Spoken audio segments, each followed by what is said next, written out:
Bom dia, meus irmãos. Que bom vê-los nessa manhã de domingo. Graças a Deus pela sua misericórdia e graça sobre a nossa vida, que nos convoca mais uma vez a cultuá-lo, adorá-lo na beleza da sua santidade. A nossa saudação, então, a toda a igreja, aos amigos que aqui estão conosco, aqueles que também acompanham este culto pelo canal da Igreja Presbiteriana de Teresina.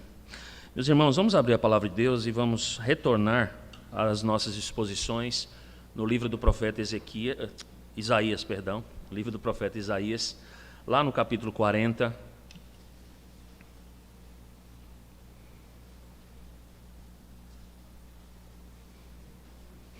Isaías capítulo 40, eu vou fazer a leitura do capítulo apenas até o verso 11, e nós vamos trabalhar essa parte inicial aqui de Isaías 40. Vou fazer a leitura, os irmãos, como de praxe, por favor, de maneira atenciosa e reverente, acompanhem a palavra de Deus. Assim diz o Senhor: Consolai, consolai o meu povo, diz o vosso Deus. Falai ao coração de Jerusalém, bradai-lhe que já é fim do tempo de sua milícia, que a sua iniquidade está perdoada e que já recebeu em dobro das mãos do Senhor por todos os seus pecados. Voz do que clama no deserto, preparai o caminho do Senhor, endireitai no ermo vereda a nosso Deus. Todo vale será aterrado e nivelados todos os montes e outeiros, e o que é tortuoso será retificado e os lugares escabrosos aplanados. A glória do Senhor se manifestará e toda a carne haverá, pois a boca do Senhor o disse. Uma voz diz, clama, e alguém pergunta, que hei de clamar? Toda a carne é erva, e toda a sua glória como a flor da erva. Seca-se a erva, caem as flores, soprando nelas o hálito do Senhor. Na verdade, o povo é erva. Seca-se a erva e cai a sua flor, mas a palavra de nosso Deus permanece eternamente. Tu, ó Sião, que anuncias boas novas, sobe a um monte alto. Tu que anuncias boas novas a Jerusalém, ergue a tua voz fortemente. Levanta, não temas, e dize às cidades de Judá, eis aí está o vosso Deus. Eis que o Senhor Deus virá com poder e o seu braço dominará. Eis que o seu galardão está com ele, diante dele a sua recompensa. Como pastor, apacentará o seu rebanho, entre os braços recolherá os cordeirinhos e os levará no seio, e as que amamentam ele guiará mansamente. Amém. Vamos orar, irmãos. Senhor, tem misericórdia de nós nessa manhã, Senhor. Perdoa os nossos pecados e nos faz, ó Deus, com olhos espirituais, contemplar a Tua glória, a glória da Tua palavra, a glória do Evangelho e esse consolo, ó Deus, anunciado em Tua palavra aos Teus filhos. Aplica essa palavra, ó Deus, ao nosso coração nessa manhã, nos fazendo perceber, ó Deus, o quanto nós somos devedores ao Senhor, Pai. Que possamos, ó Deus, uma vez ouvindo a Tua santa palavra, ó Deus, compreendendo aquilo que é uma realidade já presente para todos aqueles que têm Jesus como seu único e suficiente Salvador. E nos apliquemos, ó Deus, a nos fortalecermos na fé, na esperança, sabedores e Pai de que o Senhor é aquele que, pela Tua graça e pela Tua misericórdia, nos amou antes da fundação do mundo e não poupou o seu próprio Filho em razão de nós pecadores. Ajuda-nos, ó Deus, nessa manhã, edifica, fortalece, anima a Tua igreja, Senhor, consola o Teu povo, Pai bendito, e também que haja nesta casa, se assim for do Teu desejo, salvação para a Tua glória bendita. Assim nós oramos em Cristo. Amém. Eu começo com as palavras de Delite, é um comentarista muito conhecido do Velho Testamento, quando ele diz assim: não há nada no Antigo Testamento mais completo, nada mais esplêndido do que a trilogia de discursos proféticos que se seguem na segunda grande parte do livro do profeta Isaías. Nós bem sabemos, irmãos, que nós acompanhamos na sessão anterior, do capítulo 1 até o capítulo 39, as muitas ameaças, os juízos, os oráculos de juízos, os anúncios do profeta Isaías com vistas à obediência do povo de Deus, também olhando, evidentemente, para a soberania desse Deus sobre eles. Então, nós vimos muitas mensagens de juízo, nós vimos um anúncio de castigo, nós vimos Deus também falando contra os inimigos do seu povo, Deus entregando e dizendo que vai de fato entregar o seu povo na mão dos seus algozes em razão do seu pecado. Quando nós olhamos então agora para essa nova sessão, e aí apenas lembrá-los que naquela sessão passada, né, o grande problema era o problema da autossuficiência, era o problema da confiança nessas nações, foi a quebra da aliança pactual. Quando a gente olha para essa nova sessão agora, do capítulo 40 até o capítulo 66, o que nós vemos? Nós vemos as muitas bênçãos anunciadas da parte do nosso Deus, da parte do Senhor.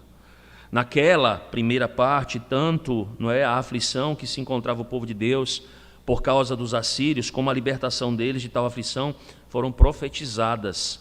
Mas essas coisas agora, nessa nova sessão, elas são pronunciadas no passado. É isso, por exemplo, que nós encontramos no capítulo 52.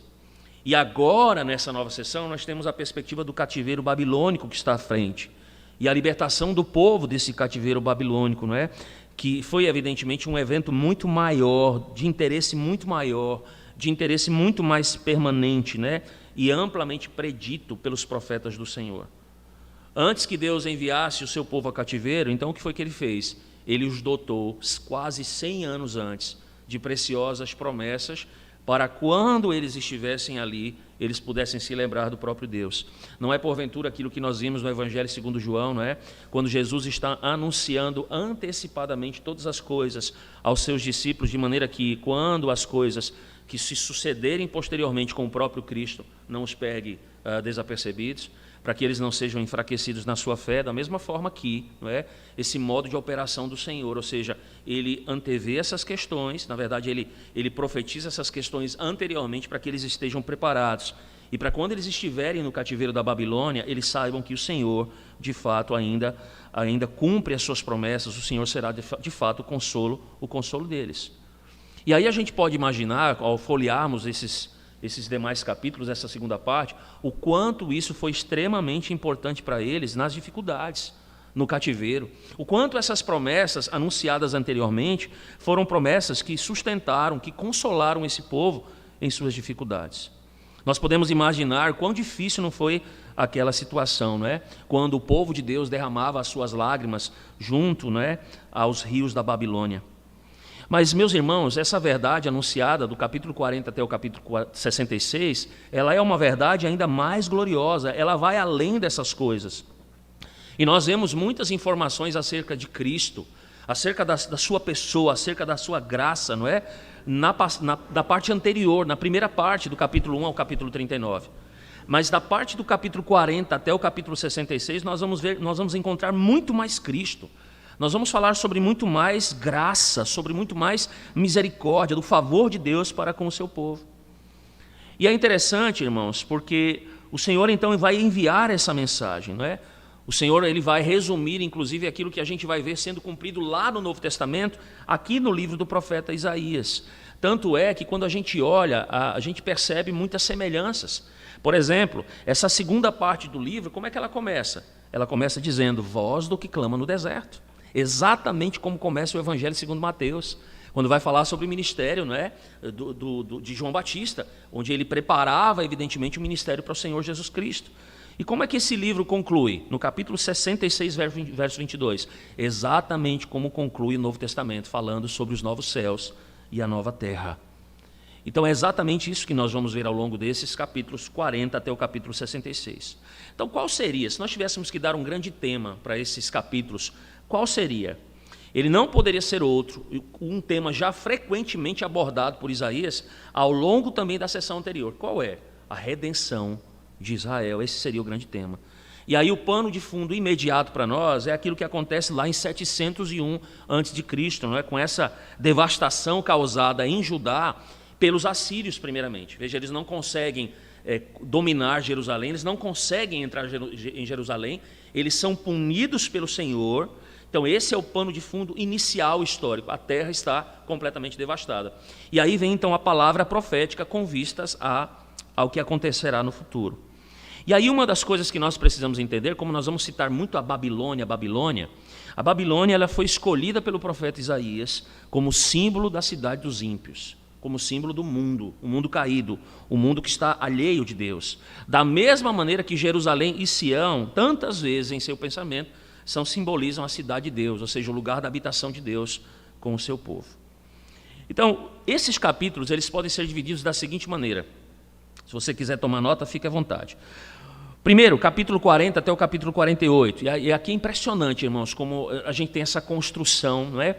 Muito bem feita, lógico, inspirada pelo Senhor. Mas vejam, do capítulo 40 ao capítulo 48, o que é que nós temos? Nós temos o destaque da chamada teologia da divindade incomparada de Deus. E isso vai contrastar com o quê? Com os ídolos vãos, com a impotência das nações. Então, do capítulo 40 ao 48, esse é o tema recorrente. O livramento do cativeiro da Babilônica é predito, não é? E ele vai se realizar pela instrumentalidade do servo político de Deus. E aí tem um nome desse servo político, é Ciro, não é? A gente vai falar sobre isso também um pouco mais adiante. Do capítulo 49 até o capítulo 57, na segunda divisão que a gente vai abordar, a gente vai ter um destaque da chamada soteriologia, ou a doutrina da salvação. E aí a gente vai perceber que Isaías ele vai colocar em contraste aqui o sofrimento do servo de Deus numa situação presente, com a sua glória que será revelada onde? Lá no futuro. E aí então ele vai predizer o livramento do cativeiro espiritual através do servo sofredor, o Senhor Jesus Cristo, principalmente lá em Isaías capítulo 53. E aí você vai perceber que essas duas primeiras divisões do livro, não é, dessa parte nova aqui do livro, de 40 a 66, elas vão concluir com o mesmo refrão. No verso 22 do capítulo 48, no verso 21 do capítulo 57, a expressão utilizada é a mesma. Qual é? Para os perversos, todavia, não há paz, diz o Senhor. Para os perversos, todavia, diz o Senhor, não há paz.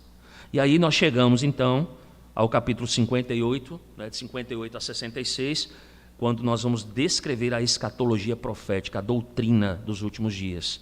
E aí a gente vai ver um contraste também entre os hipócritas, os imorais, aqueles que apostatam da fé por um lado, e aí os fiéis, os pranteadores, os perseguidos por outro lado. E nesses capítulos a libertação está de forma de uma nova criatura, de uma nova criação, envolvendo a glória futura dos filhos de Deus e o destino final dos ímpios. E aí essa sessão ela vai concluir diferente das outras. Ela vai falar sobre paz, a paz de Deus que vem ao seu povo, como um rio, lá no verso 12 do capítulo 66, para aqueles que são redimidos, em contraste com aquela linguagem, muitas vezes utilizada para os perversos, para os inimigos de Deus, em uma morte em que o verme nunca morre e o fogo nunca se apagará. Então, nós vamos iniciar hoje, nós vamos trabalhar as exposições com vistas a essas divisões e a esses temas específicos. Então, o tema geral da primeira parte, qual seria? O Deus incomparável. O tema da primeira parte, capítulo 40 ao 48, o tema é o Deus incomparável. O tema geral do capítulo que nós estamos abordando, o capítulo 40, seria basicamente o seguinte: o conforto e a majestade desse Deus incomparável. E por fim, os versos que nós vamos abordar hoje, de 1 a 11, também tem um subtema, um tema importante. Qual é? As infalíveis consolações de Deus. Então, eu passo dessa forma, irmãos, a expor esse texto nessa manhã, e vamos olhar mais uma vez para ele. Uma coisa que nós vamos ter que entender logo de maneira inicial é que os versos de 1 a 11, eles se constituem uma introdução para todos os capítulos que virão adiante. A partir do verso 12 do capítulo 40 até o último versículo do capítulo 66, os versos 1 e 11 são a introdução desses 27 capítulos que se seguem. E aí nós vamos perceber uma ordem, uma demanda da parte de Deus. Qual é? É uma mensagem de conforto, de graça, de misericórdia, de perdão, que devem ser proclamados ao povo de Deus, enquanto os ministros do Senhor, eles preparam um caminho, eles vão preparar por meio da pregação do Evangelho esse advento da própria divindade, a vinda do próprio Deus, que vai então tabernacular com o seu povo na plenitude dos tempos. Então eu quero olhar, à luz dos 11 primeiros versículos, para 4 coisas rápidas com vocês. A primeira delas, as infalíveis consolações de Deus revelam uma mensagem de graça em primeiro lugar. E onde é que está isso, irmãos? Lá nos versos 1 e 2, volte comigo para lá, por favor. Diz assim: consolai, consolai o meu povo, diz o vosso Deus. Falai ao coração de Jerusalém, bradai-lhe, que já é fim do tempo da sua milícia, que a sua iniquidade está perdoada e que já recebeu em dobro das mãos do Senhor por todos os seus pecados. Meus irmãos, todos nós já ouvimos ao longo daqueles 39 capítulos que Israel tinha um sério problema com o pecado. Eles haviam pecado de forma grande contra o Senhor, grandemente contra o Senhor. E quais eram os pecados, que provocaram essa demanda de Deus contra o seu povo? Pecado da idolatria, o principal deles. A injustiça praticada. E aí a gente sabe que um pecado, um abismo vai chamando outro abismo, um pecado vai chamando outro pecado, e eles acabam se envolvendo com imoralidade. A gente vai ver alguns capítulos anteriores, a insensibilidade para com os mensageiros de Deus, ou seja, eles vão dizer assim, olha, nós não queremos mais que eles falem conosco, ou seja, que os profetas dirijam a palavra a nós não queremos mais ouvir a palavra, Ou seja, eles rejeitam os profetas e eles acabam rejeitando a palavra de Deus.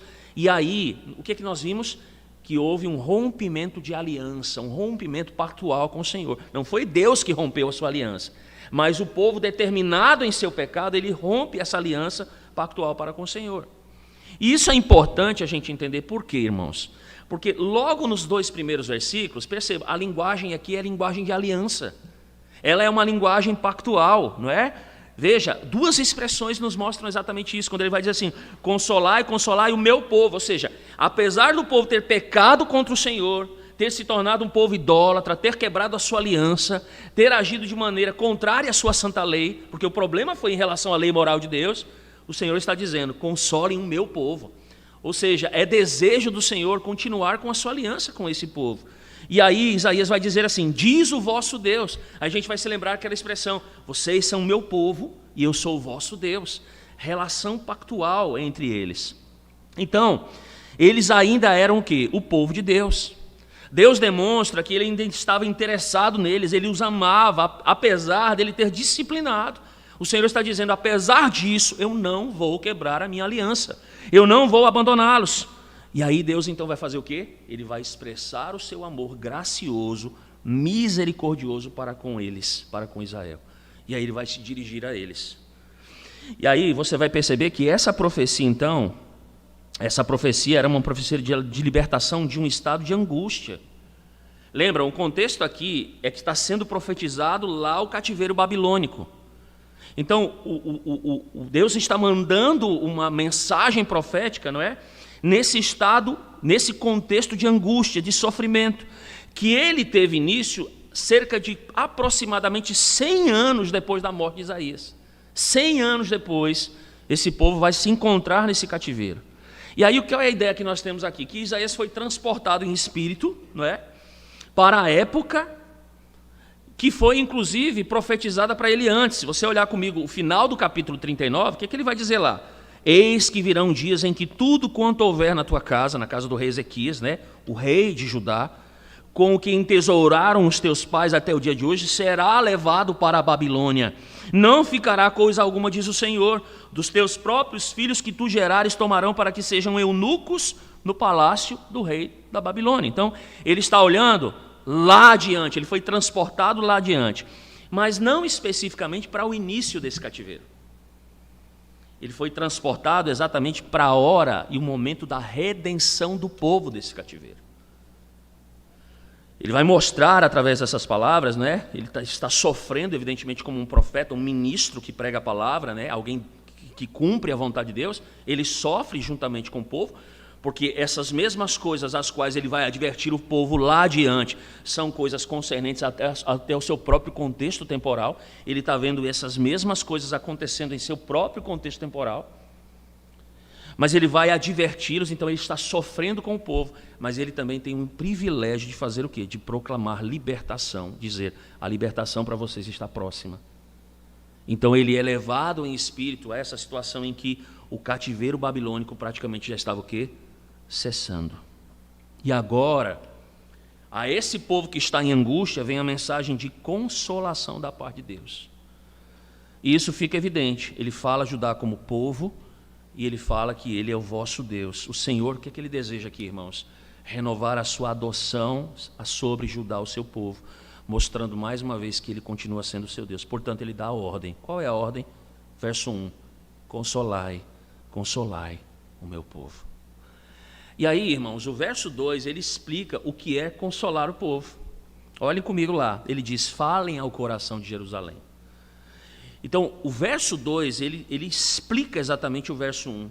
O que é falar ao coração? É a maneira como as coisas, é a maneira como esse consolo de Deus se tornará explícito, de maneira prática na vida do seu povo. Então, falem ao coração. E o que quer dizer falem ao coração? Falem de maneira amorosa.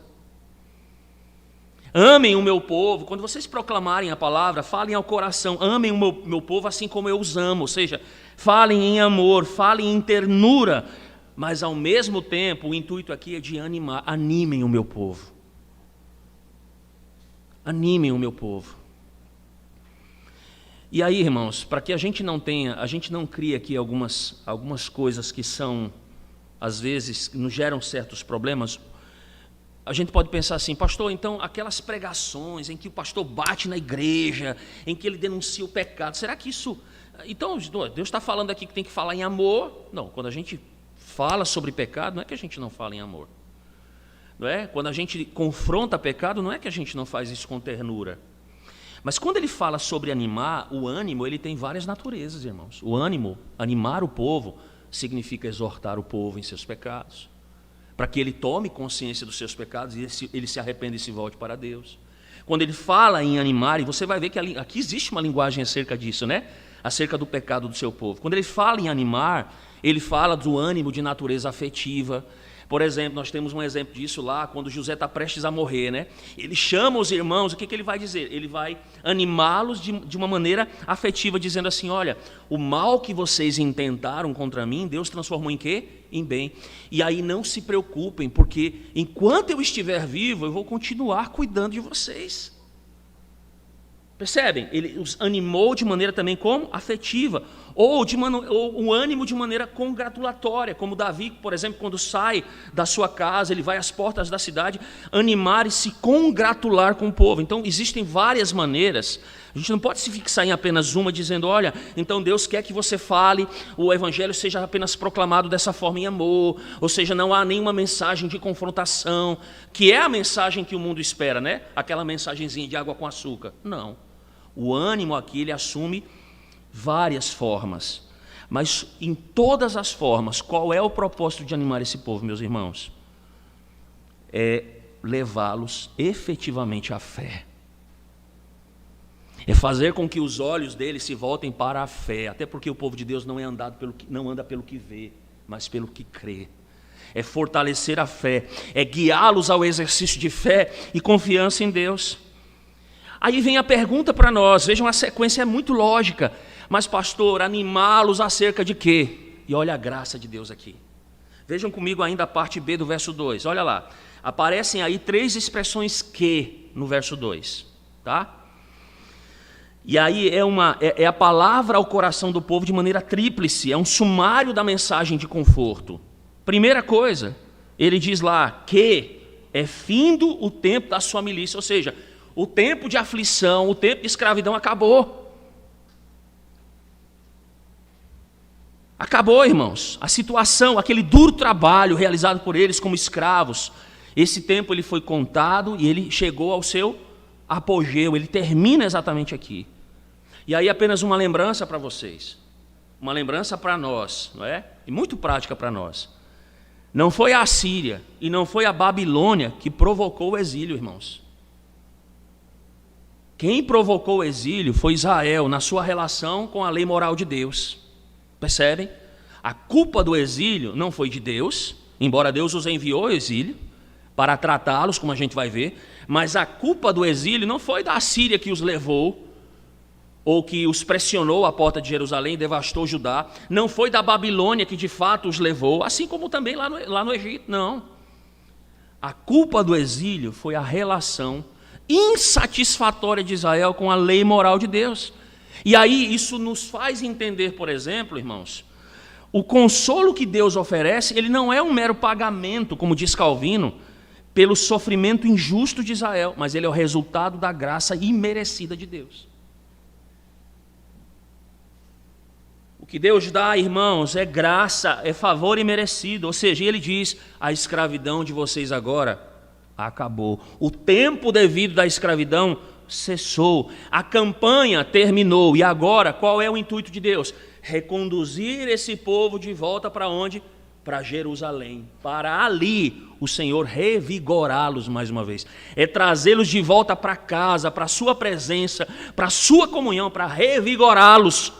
Porque eles são seu povo e Ele é o seu Deus. Que coisa linda, né, irmãos?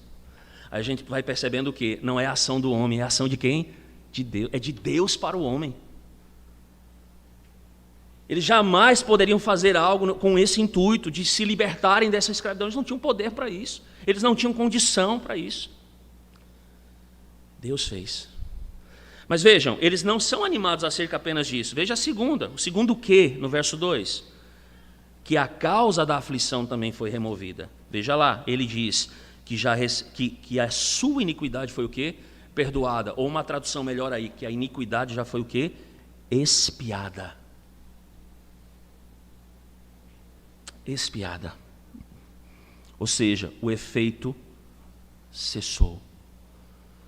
O pecado foi perdoado. Ou seja, a ideia é que Deus está reconciliando o seu povo. Eles não serão mais tratados como culpados diante de quem? De Deus. E meus irmãos, quando nós ouvimos isso, nada pode ser mais consolador para nós. Nada pode ser mais consolador para a igreja do que nós ouvimos essas palavras do Senhor. Os seus pecados estão perdoados. Esse é o grande problema da humanidade. Esse é o nosso grande problema com o pecado. Imagine você então ouvir do Senhor o seu grande problema, o problema que você jamais conseguiria resolver. Você não tinha habilidade para isso, porque você estava morto em delitos e pecados. Aí Deus diz, os seus pecados foram expiados. Isso nos lembra, por exemplo, as palavras de Jesus, né, aos pecadores lá registradas no Evangelho, né? Quando o Senhor perdoa o pecado, diz assim, filho, tem de bom ânimo, os teus pecados estão perdoados. Que graça maravilhosa da parte de Deus, irmãos. Então perceba que o Senhor vem, Ele faz o quê? Ele remove todas essas aflições. Ele remove, é Ele, é a ação dEle. Ele remove isso e Ele faz isso com amor. Quando o pecado é tirado. Mas em terceiro lugar, ainda nesse primeiro ponto, que o objetivo da tribulação também foi alcançado, irmãos.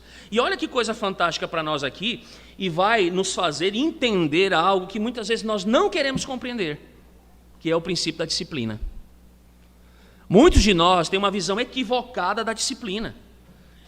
A Bíblia nos diz por várias vezes que a disciplina, Deus disciplina aquele a quem Ele ama, a disciplina é para aproveitamento, mas muitas vezes nós nos rebelamos contra essa palavra nas Escrituras. Muitas vezes nós nos entristecemos mais pelo pecador do que propriamente pelo pecado que ele cometeu. A gente não assimilou, parece que a gente não assimilou ainda o que é a disciplina da parte do Senhor. E qual é de fato o foco dessa disciplina? E aí ele vem e diz aqui, vocês vão animar o meu povo, mostrando que o objetivo da tribulação, de terem sido entregues à Babilônia, ele foi alcançado. Ou seja, vejam lá o que ele diz. Eles já receberam em dobro das mãos do Senhor por todos os seus pecados. O suficiente, mais do que suficiente, com uma finalidade. Qual foi, irmãos? E aqui a disciplina tem um propósito. Jamais você é disciplinado sem um propósito. E qual é o propósito do Senhor? Para aproveitamento. Não é assim? E o propósito do Senhor se cumpriu. Por que Deus disciplinou o seu povo? Porque eles eram idólatras. E por várias vezes nas Escrituras você vai vendo esse tema recorrente, Deus acusando o seu povo, chamando, inclusive, usando até um termo muito pesado. Eles estavam se prostituindo. E Deus então vai denunciar aqui, irmãos, a sua idolatria, não é? Ele vai mostrar, ele disciplinou com a finalidade de afastá-los, de separá-los dos ídolos, não é? Esse foi o principal pecado contra Deus, e foi isso que gerou a demanda de Deus contra eles, a ira de Deus contra eles. Foi por essa razão que Deus então os disciplinou. E Deus fez isso com que intenção? De reformá-los, de resgatá-los, de levá-los ao arrependimento. E isso teve o efeito desejado. você vai perceber que, de fato, isso gerou nele, nesse povo, no povo do Senhor, uma antipatia contra os ídolos. Isso foi um remédio. E aí veja um outro detalhe importante da disciplina. A disciplina, ela não é doce como mel, irmãos. A disciplina, ela tem um duplo aspecto. Ela é forte e, ao mesmo tempo, ela é o quê? Ela é amarga. Ela é. Nós sabemos. Quem já foi disciplinado sabe exatamente isso, irmãos. Quem teve que passar por disciplina, e nós mesmos que em algumas situações da vida somos disciplinados, nós sabemos que a disciplina ela tem esse duplo, não é? Ele traz esse duplo remédio. Ela é forte, ela é amarga, mas ela tinha a intenção de purificar da iniquidade. Então a disciplina do Senhor, ela teve no fim o quê? Proveito. E isso foi um ato da graça de Deus. Por quê? Porque Deus poderia ter entregue ao pecado. Mas como um Deus pactual, como um Deus que ama o seu povo, que quer restaurá-lo, foi o que o Senhor fez, não entregou Israel ao seu pecado. Ele foi lá e o tirou do seu pecado. Portanto, irmãos, o que nós olhamos para esse primeiro ponto? Quão cheio de graça e misericórdia é o Deus a quem nós servimos. Quão miseráveis nós somos em nossos pecados. Como nós não podemos fazer nada por nós mesmos, nós dependemos exclusivamente do Senhor. O Senhor poderia ter nos entregue aos nossos pecados como Israel, mas Ele se compadeceu de nós em nossos sofrimentos causados por nós mesmos, em razão do nosso pecado, e Deus ainda olhou para nós com um olhar de graça e misericórdia e nos tirou dessa situação. Se não fosse, ai de nós se não fosse o amor pactual, o amor gracioso e a misericórdia de Deus. Ai de nós, irmãos.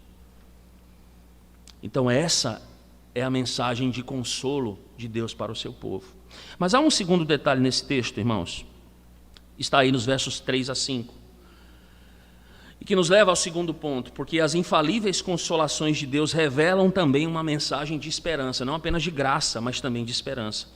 Vejam os versos 3 a 5. Ele diz assim: vós do que clama no deserto, preparai o caminho do Senhor, endireitai o ermo, vereda nosso Deus. Todo vale será aterrado, nivelados todos os montes e outeiros, o que é tortuoso será retificado, e os lugares escabrosos aplanados. E aí ele termina no verso 5 dizendo: a glória do Senhor se manifestará, e toda a carne a verá, pois a boca do Senhor o disse. Percebe, irmãos, dos versos 3 a 5 agora, o que Isaías faz? Ele detalha esse conforto. Ou seja, como esse conforto ele pode ser oferecido a um povo pecaminoso e arruinado como era Israel. Como? E aí é que a gente precisa se fazer algumas perguntas. Por exemplo, isso significava que eles terão então sofrido o suficiente para cancelar os seus pecados anteriores? Será que de maneira serena e judicial Deus declararia que o caso agora estaria encerrado? Israel, de alguma maneira, se salvaria? E a resposta é muito básica: dificilmente, ou isso é impossível. E aí a gente vai ver a razão da esperança que é proclamada aqui, irmãos. É uma atividade exclusiva do Senhor, é o ingresso de Deus na história da humanidade, é o ingresso de Deus na esfera da atividade humana. Deus penetrou nessa atividade humana.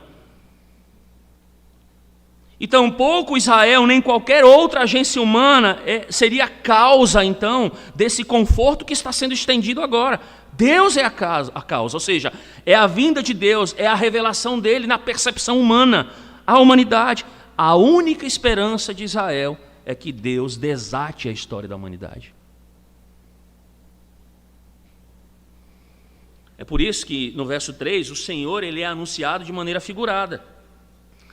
E qual é a ideia aqui? A ideia é aquela ideia promulgada no Velho Testamento acerca do Sinai. A ideia aqui é de que o Senhor, ele vem da sua residência distante do Sinai e ele vai socorrer o seu povo em seus momentos de angústia. Deus sai da sua habitação e ele se faz presente com quem? Com o seu povo. E ele vem socorrê-lo em meio aos seus problemas, às suas dificuldades. E por que ele faz isso? Porque o povo, e mais uma vez, irmãos, o povo não pode se ajudar. Não há nele e nem um outro ajuda, esperança para o povo. De modo que Deus deveria vir o quê? Pessoalmente. Abram comigo, por favor, e vamos um pouquinho mais adiante, já que isso aqui é uma introdução e ele vai falar dos capítulos posteriores, vamos para o capítulo 59. Porque é exatamente essa leitura que nós fazemos ali, a partir do verso de número 15. Isaías 59, 15. Eu vou ler aqui alguns versículos apenas para a gente poder ficar um pouco mais claro para nós. Deus resolvendo esse problema, né? Ele sendo a esperança dessa humanidade caída. Ele diz assim: sim, a verdade sumiu. Verso 15, irmãos. E quem se desvia do mal é tratado como presa. O Senhor viu isso e desaprovou o não haver justiça. Viu que não havia ajudador algum e maravilhou-se de que não houvesse um intercessor, pelo que o seu próprio braço lhe trouxe a salvação e a sua própria justiça o susteve. Vestiu-se de justiça como de uma couraça, pôs o capacete da salvação na cabeça, pôs sobre si a vestidura da vingança e cobriu-se de zelo como de um manto. Segundo as obras deles, assim retribuirá furor aos seus adversários e o devido aos seus inimigos. As terras do mar dá-lhes-á a sua paga. Temerão, pois, o nome do Senhor desde o poente e a sua glória desde o nascente do sol, pois virá como torrente impetuosa, impelido pelo Espírito do Senhor. E aí vejam o que ele diz no verso 20: virá o Redentor a Sião. Ele virá a Sião, aos de Jacó que se converterem, diz o Senhor. É Deus saindo da sua habitação, saindo de Sião, indo para onde? Lá para onde o povo está sofrendo, para ampará-los em seus sofrimentos. Meus irmãos, nós temos o cumprimento glorioso dessas palavras, onde? Abra comigo Mateus capítulo 3, vamos para lá.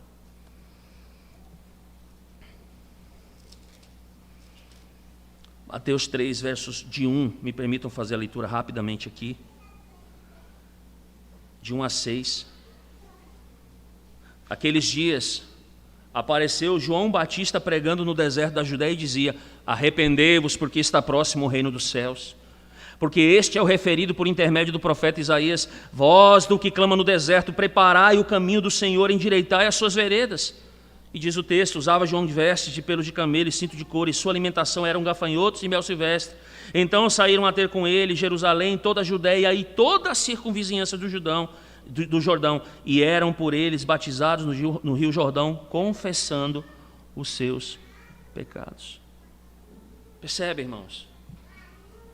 João Batista, isso se cumpre no ministério de João Batista. Ele preparou o caminho para o ministério de quem?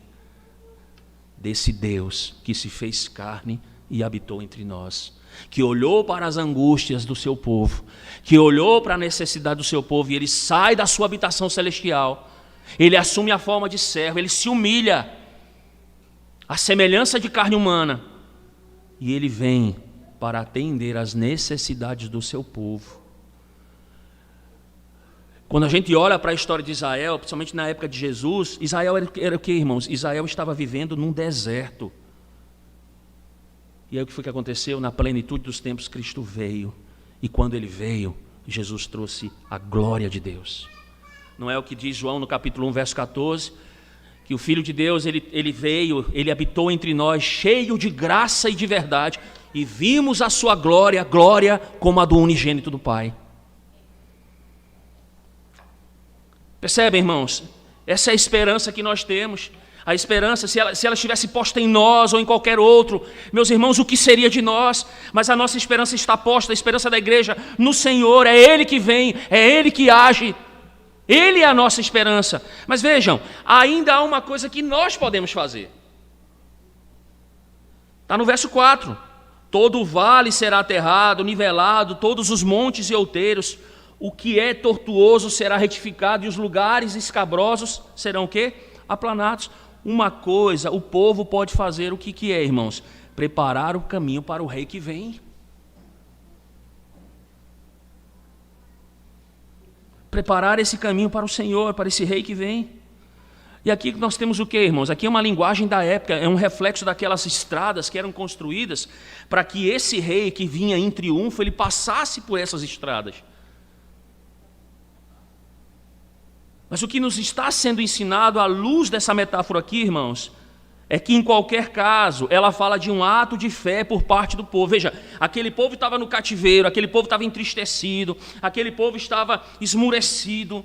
não existia razão para a esperança. O Senhor vem agora, anuncia por meio do seu evangelho que a esperança está nele, e o povo vai responder com o quê? Com fé. Ou seja, eles nem mesmo veem esse rei, mas eles já ousam em crer piamente que esse rei está chegando. Não é assim a postura da igreja? Não é, irmãos? Nós ousamos em saber que Cristo ainda não retornou, mas nós sabemos que Ele está vindo. Essa é a nossa esperança.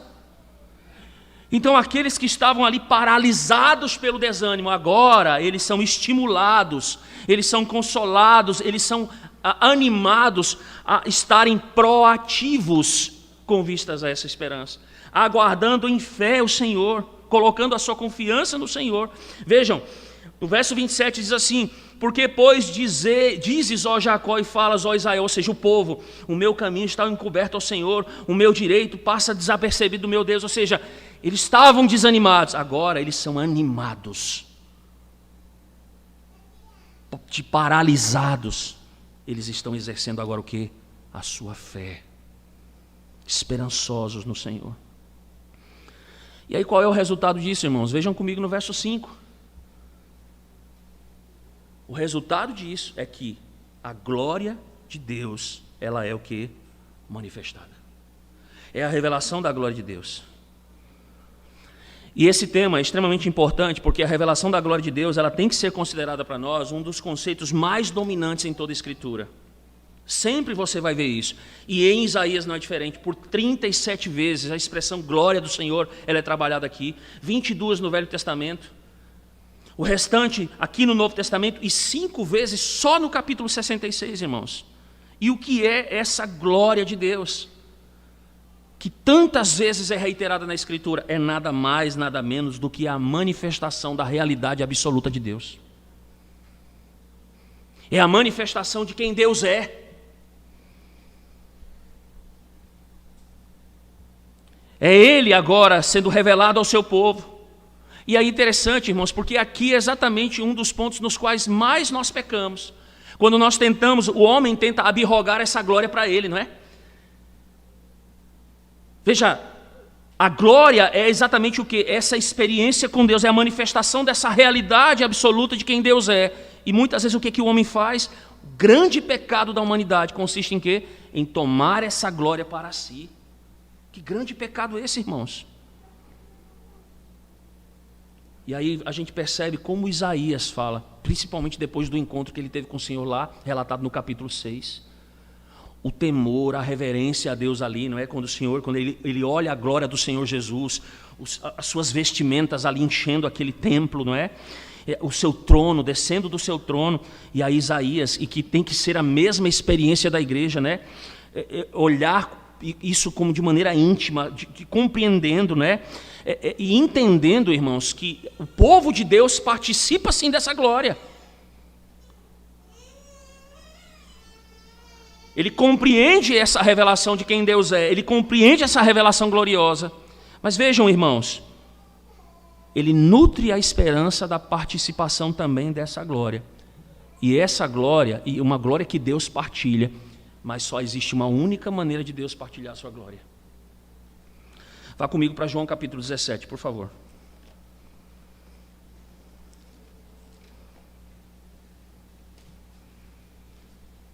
Não há apenas a manifestação, não há apenas o reconhecimento, o entendimento dessa glória, dessa realidade absoluta de Deus, mas há o desejo. O coração do servo agora, ele se nutre da participação dessa glória, e ela só é possível se partilhar de uma forma. Versos 22 até 24. Eu lhes tenho transmitido a glória que me tens dado, para que sejam um como nós o somos, eu neles e tu em mim, a fim de que sejam aperfeiçoados na unidade, para que o mundo conheça que tu me enviaste e os amaste, como também amaste a mim. Verso 24.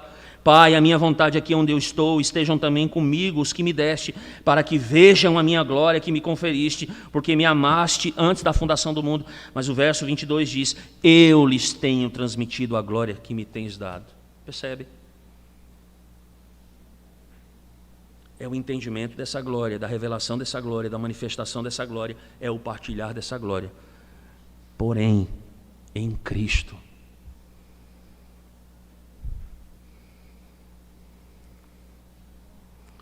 E aí a gente percebe algo e vai se expandindo desse texto, né? É que nós não estamos falando meramente aqui do regresso de um exílio, embora isso seja algo real, histórico, mas nós estamos falando aqui sobre a realização do propósito eterno de Deus na salvação do mundo. E isso fica muito claro, irmãos, ainda no verso 5, pela manifestação da expressão toda a carne. Esse é o intento de Deus. Essa manifestação da glória, ela vai se manifestar para que toda a carne faça o quê? Ela possa contemplar. Toda a carne, irmãos. O propósito salvador de Deus para o mundo. E aí a gente não tem como a gente não fazer aqui um link. Quando o próprio Jesus vai dizer no Evangelho segundo João, ele seria levantado diante de quem? Dos homens, para que o mundo todo testificasse, para que todo homem, para que toda a carne testificasse dessa glória. O próprio Jesus sendo levantado diante dos homens. O próprio Jesus que vai dizer que o Pai seria, naquele momento da cruz, o Pai seria glorificado no Filho e o Filho seria glorificado no Pai. Mas algo além disso, irmãos. Não apenas isso sendo efetivado na pessoa de Cristo, na sua obra, mas apontando também para o fim dos tempos, quando diz a Escritura que o mundo um dia vai se dobrar diante desse Rei dos Reis, desse único Salvador, e reconhecerá exatamente aquilo que o Senhor diz: eu sou, o mundo reconhecerá, Deus é.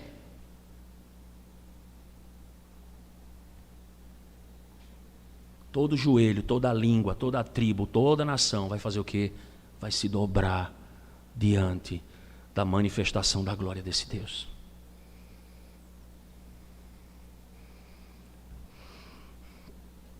E essa esperança, irmãos, para nós, ela tem uma firme segurança. Ela não é uma esperança quando é colocada no mundo e ela é falível. Quando ela é colocada em você mesmo, nos seus méritos, na sua capacidade, nas virtudes que você pensa em ter, na sua inteligência, ou seja lá o que for, na criatura e não no Criador. Nossa esperança tem uma firme segurança. E qual é a nossa segurança, irmãos? Está no final do verso 5. A boca de Deus foi quem pronunciou isso. Bendito seja o nome do Senhor, irmãos. Deus não mente. Os próprios lábios do Senhor proclamaram isso. Irmãos, nada pode ser mais certo do que isso, porque a boca de Deus o disse. Que coisa gloriosa. Que esperança, irmãos. Maravilhosa para nós. Mas em terceiro lugar, irmãos, as infalíveis consolações de Deus também revelam uma mensagem de confiança. Vejam comigo os versos 6 a 8. E diz assim: uma voz diz clama, e aqui a gente tem a abrangência agora, né, do que foi dito no verso 1, não é? Clamai, clamai, agora uma voz diz clama, e alguém pergunta: o que eu vou clamar? E aí ele diz assim: toda a carne é erva, toda a glória é como a flor da erva, seca-se a erva, caem as flores, sopram-se nelas o hálito do Senhor. Na verdade, o povo é erva, seca-se a erva, cai a sua flor, mas a palavra do nosso Deus permanece o quê? Eterna. É impressionante, irmãos, é impressionante o que nós temos aqui, porque nós temos um contraste entre exatamente o que a gente acabou de falar. Veja, antes nós estávamos naquela marcha irresistível, triunfal, daquele que é o Rei do Universo vindo, todas as coisas sendo preparadas para a manifestação dele, para a manifestação da sua glória. E agora, e aí a gente vê que nada pode deter esse Deus, né? Desertos, montanhas e vales. Mas agora o quadro muda. Percebam o que ele diz do verso 6 a 8, irmãos. Sai de Deus, o eterno absoluto, o Salvador e o Rei, o misericordioso e o gracioso. E ele vai para onde? Ele se move para a humanidade. E quando você compara Deus com a humanidade, irmãos, a diferença é chocante. Não é verdade? Quando a gente compara o Redentor à humanidade, o Rei à humanidade, a diferença, irmãos, ela é grande demais. E por quê? Como diz, por exemplo, um certo comentarista bíblico, não é? Nós nos movemos da eternidade para aquilo que é temporal. Nós saímos daquilo que é poder para a impotência. Nós saímos daquilo que é a pura significação para aquilo que é insignificante. E aí o que é que ele mostra aqui? Que a humanidade não pode salvar-se e nem pode impedir que alguém a salve.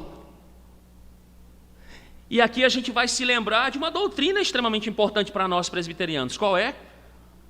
É a doutrina da vocação. Se Deus escolheu, o homem não pode dizer o quê? Não. O homem não pode resistir à graça de Deus. A graça de Deus, ela não é resistível, ela é graça irresistível. O homem não tem como dizer não. O homem, duas coisas, o homem não pode salvar a si mesmo, mas ele não pode resistir à graça de Deus em sua vida. A única resposta possível e apropriada à manifestação da graça de Deus é o quê? Sim, Senhor, eis-me aqui. É isso. Eu sou o teu. Eu antes era trevas, agora eu sou luz. Essa é a resposta.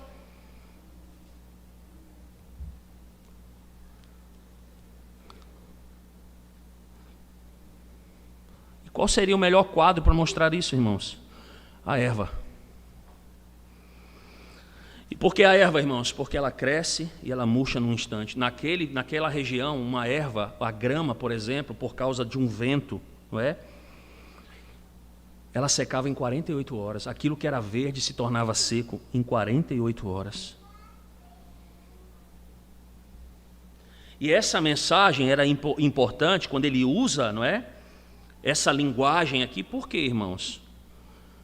Porque pensamentos, por exemplo, podiam estar à tona, não é? Os ouvintes que estavam ouvindo essa palavra profética da boca de Isaías, eles estavam respondendo a esse anúncio de salvação, mas como? Indagando algumas coisas. Dentre elas, não é? Pensando assim, olha, lógico, esse evangelho é um evangelho excelente.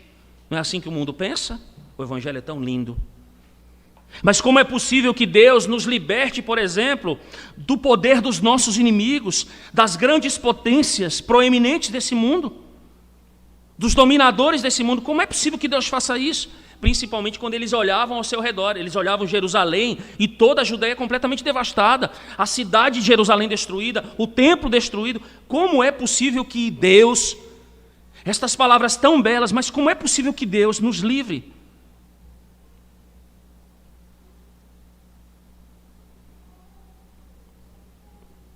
E aí Isaías vai dizer, irmãos, igreja, a glória de Deus, ela sobrepuja todas essas coisas.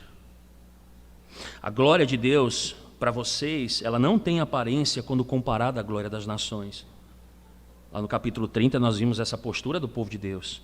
Mas Isaías clama agora, dizendo assim, aqueles grandes poderes são transitórios, a Síria é transitória, o Egito é transitório, a Babilônia é transitória, são como a flor do campo, não devem ser temidos, vocês não devem depositar confiança neles, mais do que numas folhas de grama, não devem. O que ele está mostrando, irmãos, é que essa transitoriedade, não é, humana, torna incapaz de sobreviver com qualquer conflito quando Deus está no meio desse conflito, ou seja, ninguém é capaz de resistir a Deus. Por isso ele diz, seca-se a erva, murcha-se a flor.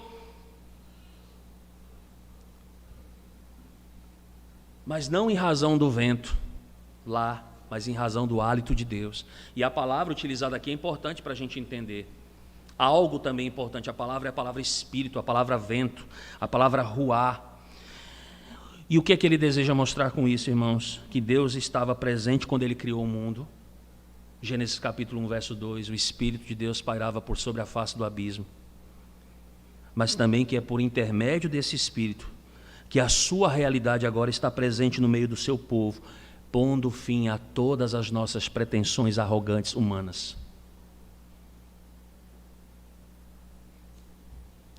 Deus deseja que nós olhemos em confiança apenas para Ele. Essa mesma doutrina, por exemplo, é trabalhada por Moisés no Salmo 90. Faz o dever de casa depois, dá uma leitura nesse Salmo.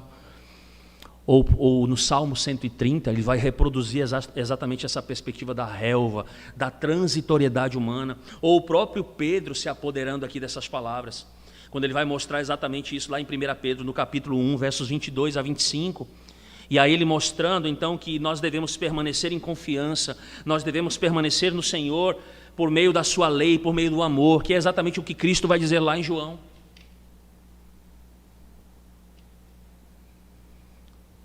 Então tudo, irmãos, tudo, ele está dizendo, perece diante de Deus. Mas é impressionante a similaridade entre o bloco anterior e esse bloco. Por quê? Todos os dois terminam dizendo o quê? Palavra de Deus. Veja, pois a boca do Senhor o disse, e no verso 8 ele diz, porque a palavra de Deus permanece o quê? Para sempre. Com isso ele está dizendo, a confiança da igreja está somente em Deus. Ela deve permanecer em obediência e em amor a Deus, porque tudo mais passa. Toda a glória do mundo desvanece, mas o nosso Deus é eterno. Bendito seja o Senhor, irmãos. Por último, para a gente concluir, as infalíveis consolações de Deus também revelam uma mensagem de restauração. Vamos aos versos 9 a 11. Ele diz, tu, ó Sião, que anuncias boas novas, sobe a um monte alto. Tu que anuncias boas novas a Jerusalém, ergue a tua voz fortemente, levanta e não temas, e dize à cidade de Judá, eis aí o vosso Deus. Eis que o Senhor Deus virá com poder, o seu braço dominará, eis que o seu galardão está com ele, e diante dele a sua recompensa. Como pastor apacentará o seu rebanho, entre os seus braços recolherá os cordeirinhos e os levará no seio, e as que amamentam ele guiará mansamente. O que Deus fez lá no começo do texto? Lembram? Ele vou consolar o meu povo. Como é que Deus fez isso, irmãos? Por meio dos seus ministros. Principalmente ele consola o povo por meio dos ministros. E agora ele ordena que esse consolo, que esse ânimo que ele vai providenciar para o seu povo, ele seja amplamente difundido. Ou seja, a igreja, ela não vai guardar isso para ela. A igreja vai ser animada para que ela também possa fazer o quê? Animar, através dos seus ministros e através do corpo de Cristo. E esse consolo agora, ele precisa ser amplamente difundido. Veja, ele vai reiterar isso por 2 vezes. Ele fala de Sião e Jerusalém, são a mesma coisa, mas a mensagem é a mesma. Ergue a tua voz fortemente, proclama de maneira alta, para que não apenas Judá, Jerusalém ouçam, mas para que todas as demais cidades ouçam acerca do consolo, dessa graça, para que essa graça e essa misericórdia, ela se espalhe até os confins da terra.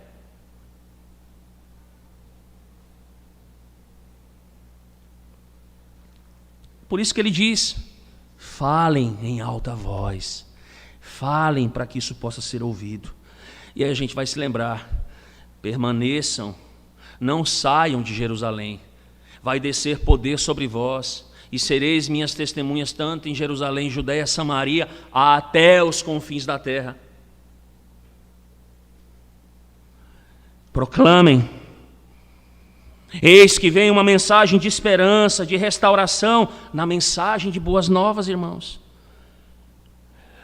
Ele pede para que essa mensagem ela se espalhe, para que ela seja ouvida. E ele vai dizer, uma dentre todas as cidades se destaca exatamente aqui. Por quê? Porque Deus escolheu Sião, porque Deus escolheu Jerusalém como a sua habitação, como o seu santuário. Não é hoje o Sião de Deus. A Jerusalém de Deus quem é? É a igreja, é o lugar da habitação de Deus. Ou seja, isso se proclama do lugar da habitação de Deus para as nações. É assim que se cumpre no papel da igreja agora. É por meio da igreja que isso é proclamado. É por meio disso, por meio da igreja que isso é anunciado. É por meio de um povo que Deus escolheu para habitar nesse povo, para fazer desse povo o seu santuário. É daqui que sairá o quê? Essa proclamação audível às nações. E qual é a mensagem, irmãos? Está aqui, muito simples. Aí está o vosso Deus. Esse é o vosso Deus. Calvino é um homem, foi um homem extremamente abençoado, irmãos. Um homem extremamente iluminado. Olha o que Calvino diz acerca dessa expressão, eis aí o vosso Deus. Olha lá, essa expressão inclui a soma de toda a nossa felicidade. Eis aí o vosso Deus. Consiste unicamente na presença de quem? De Deus com o seu povo. Ele traz junto com ele uma abundância de todas as bênçãos. E aqui a gente pensa a nossa justificação, a nossa adoção, perdão dos nossos pecados. Meus irmãos, que coisa maravilhosa, o Espírito Consolador, a santificação, a futura glorificação, não é? A nossa entrada definitiva nos novos céus e nova terra. Que coisa maravilhosa. Ele traz a abundância de todas as bênçãos. Agora, olha o que Calvino diz. e se estamos desamparados dele, nos encontramos num estado de miséria. E embora bênçãos de todos os tipos sejam plenamente apreciadas por nós, se estamos afastados de Deus, tudo cooperará não para a nossa salvação, mas para a nossa destruição.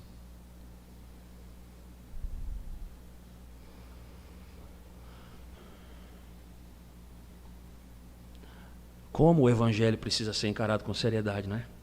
E com profundidade. Como é que Isaías conclui, irmãos?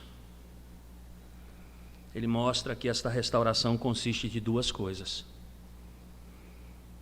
E todas elas dizem respeito à presença de Deus. A primeira, vejam comigo o verso de número 10. O Senhor Deus virá com poder, ou seja, é a manifestação de um rei poderoso, aquele que é suficiente para si mesmo e que não precisa de ajuda de ninguém.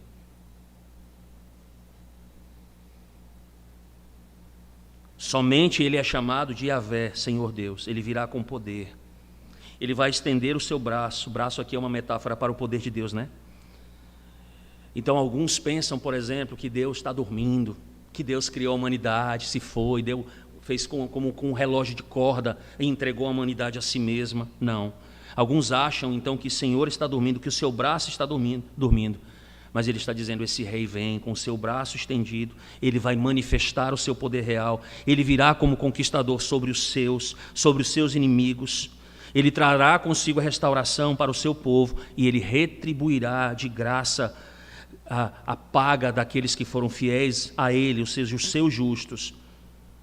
Mas ele também julgará todos aqueles que foram contra ele.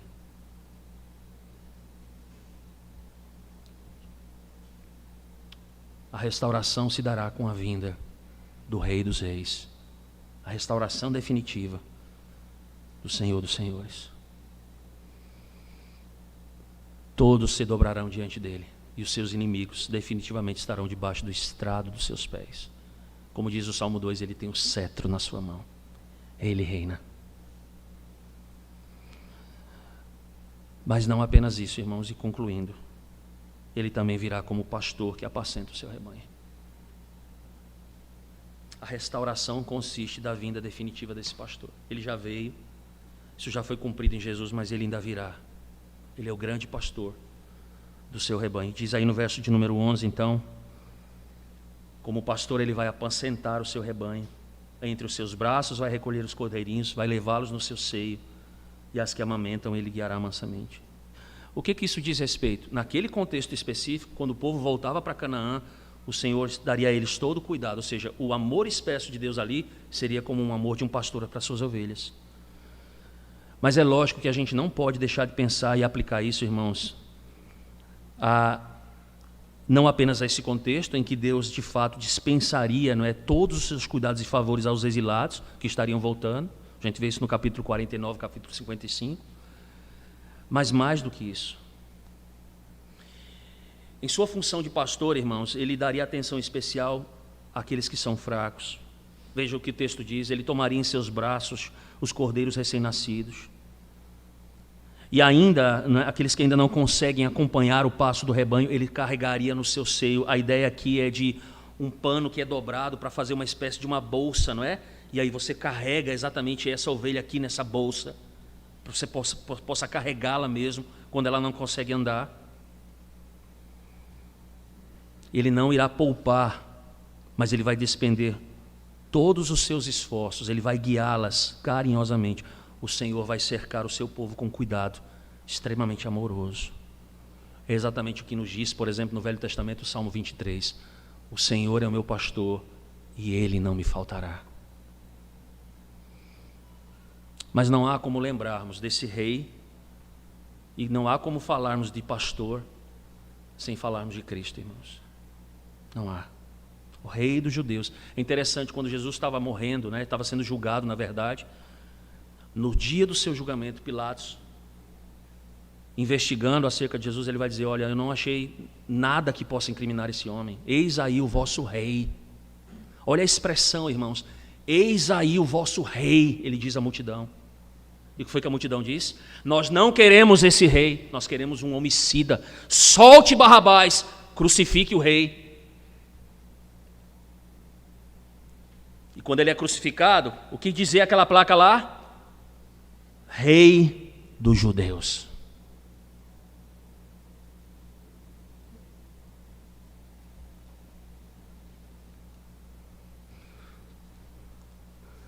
Olharmos para João 10, quando Jesus disse: o pastor conhece as suas ovelhas e o pastor dá a vida pelas suas ovelhas. Judeus e gentios, aquele que ressuscitou, que ascendeu aos céus, que virá em glória para julgar vivos e mortos, que reinará definitivamente sobre o seu povo, que há de colocar todos os seus inimigos debaixo do estrado dos seus pés, o grande rei e o pastor juntos com um povo em glória, Cristo Jesus. Jesus Cristo, que não foi poupado pelo próprio Pai, em razão da sua igreja. Louvado seja o nosso Deus, irmãos. Me permitam terminar com poucas aplicações. Olha para o texto comigo, irmãos. Primeira coisa, vocês são igreja. Vocês são um povo de propriedade exclusiva de Deus. Jamais duvidem de que o Senhor quer consolar vocês, quer animar vocês. A linguagem, como eu disse, é pactual. Então vocês, Israel foi, hoje somos nós. O Senhor, Ele sempre tem desejo de fazer o quê? De animar o seu povo, de consolar. Se você precisa ser consolado, recorra a quem? A Deus, que é o Deus de toda a consolação. Esse é o desejo do Senhor. Agora lembre-se de um detalhe, meu irmão. Como é que Deus faz para consolar você? Nós vimos aqui nessa manhã. E veja que nós somos aqui aconselhados a pensarmos em algumas coisas. Ele faz isso por meio, principalmente, dos seus ministros. Por que eu quero enfatizar isso aqui para vocês como uma aplicação, irmãos? Permitam ser consolados. Há pessoas que não desejam ser consoladas. Elas dizem: eu estou em sofrimento, eu estou em angústia, mas elas não permitem ser consoladas. Por quê? Porque elas não têm desejo de ouvir a proclamação do Evangelho. E a principal proclamação do Evangelho que nós temos chama-se Dia do Senhor. Se você não quer ouvir a palavra de Deus sendo proclamada por um ministro do Evangelho, você está dizendo: eu não desejo ser consolado. E o resultado disso, meus irmãos, é que você vai padecer em meio às suas provações, tribulações da vida, porque você não deseja ser consolado. Então eu quero que você pense em primeiro lugar: Deus deseja consolar você. Muitas vezes você tem respondido de que forma? Eu não quero ser consolado. A segunda aplicação que eu quero fazer é a respeito, e aí a gente também aqui é aconselhado a gente observar a nossa condição espiritual e nós estejamos dispostos a recebermos Cristo e o Evangelho. E aí nós devemos nos preparar para Ele. Você deve se preparar para Ele. Como? Eu quero ser bem prático com você também. Suprima tudo aquilo que pode ser um obstáculo para o seu recebimento do Evangelho de Cristo. A primeira coisa que você tem que entender, e você precisa trabalhar isso, você tem que ter um coração impulsionado pela graça. Nem sempre é difícil, mas o coração da gente precisa ser impulsionado pela graça. E às vezes nós somos impedidos de obtermos esse consolo. Por quê? Porque nossas tristezas e desânimos se tornam para nós um fim em si mesmos. E a gente não consegue ser consolado. Talvez essa seja a sua situação. Você está sofrendo, o sofrimento se tornou um fim em si mesmo, e você não se permite ser consolado em seu sofrimento. Você vai continuar padecendo em sofrimento. Por isso eu estou dizendo, tenha um coração impulsionado pela graça. Outra coisa, e pode ser o seu caso agora, às vezes, você não permite ser consolado porque você é orgulhoso. Porque você é alguém que ainda está vivendo com base no seu próprio mérito e valor. De fato, como cristão, você tem um valor para Deus, porque o Espírito de Deus agora está em você. Porque você é nova criatura. Mas entendam isso, não é motivo para nós nos orgulharmos em nós mesmos. Em que sentido? Não, eu vivo pelo meu mérito e não pelos méritos de Cristo. São os meus valores e não os valores do Senhor. Então, às vezes, você não está se permitindo ser consolado por causa desse orgulho. Às vezes, porque você tem alimentado, como alguns, preconceitos contra a palavra, contra os caminhos de Deus, tornando-se muitas vezes intratável e disposto a frustrar e contradizer até mesmo aquilo que é claro nas Escrituras. E você não consegue ser consolado, porque você adotou essa postura. Talvez, porque você esteja em acordo hoje, e talvez aqui seja uma das principais razões, com o pecado. Talvez porque você não é consolado, por quê? Porque você está inclinado às suas corrupções, aos seus interesses seculares, e você não vai ser consolado assim. Então, irmãos, nessa manhã nós somos levados e aconselhados a considerarmos profundamente o Evangelho de Cristo, porque isso nos prepara para o Senhor. É assim que Deus, pela sua graça, prepara o próprio caminho na vida de todos aqueles que receberam a sua misericórdia e cujos corações Ele abre, como Ele fez com o de tantas pessoas até hoje. Por último, e não menos importante, coloque a sua confiança apenas em Deus. Não existe salvação à parte de Cristo, irmãos. Não existe vida à parte de Cristo. Não existe partilhar da glória de Deus sem estar em Jesus. Não existe solução para um mundo sem Cristo. Assim sendo, você também é aconselhado a resistir ao desejo de sequer pensar em alguma forma de glória desse mundo. E essa glória ofuscando, porventura, a glória de Deus. Certifique-se de que você está caminhando para o lugar certo. Confie no Senhor. Amém. Vamos orar. Deus bendito, obrigado pela Tua palavra nessa manhã. E agora, Senhor, faz a Tua obra em nós. Apesar do nosso pecado, apesar das nossas circunstâncias, nos faz pensar naquilo que ouvimos, ó Deus, e considerar aquilo que ouvimos. É a Tua palavra, ó Deus. Ajuda-nos, Senhor. Ajuda-nos a obedecermos estes conselhos nessa manhã, a tudo o que ouvimos. Assim nós oramos em nome de Jesus. Amém. Ficamos de pé, vamos encerrar o nosso culto.